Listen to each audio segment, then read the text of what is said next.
అత్తయ్య కనిపించాలని గట్టిగా మాట్లాడుతున్నాను కదా. ఏంటి మీరు నాకు తెలియదు అనుకుంటారా? డబ్బున్న వాళ్ళు అలాగే వేయించుకుంటారు. ఎన్ని వేషాలన్నా వేస్తారు. ఎవరితో పంపిస్తే వెళ్ళిపోతే అత్తయ్య వాళ్ళ ఇంట్లో వెళ్ళిపోతుంది, మన ఇంట్లో అవట్లేదని నీకు బాధగా ఉంది కదా అని నేను నీకు చెప్పానా? ఏమో నాకంతే. ఆయన ఎలా తెలుసుకుంటే అంతే. ఏం తెలుసా నీకు? ఏం తెలుసు?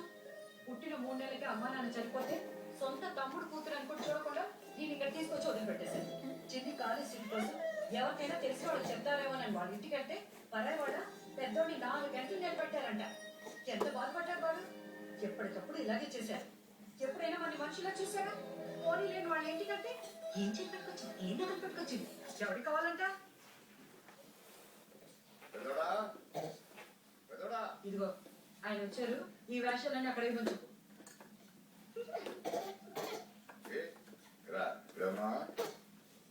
పెళ్లికి వెళ్ళాలరా.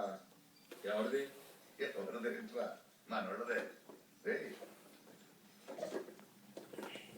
మేము వెళ్ళాం. అలా కాదురా, ఏదో చెప్తాను చూడు. నేను వైజాగ్ వెళ్ళాలి, చెల్లిని తీసుకురావాలి.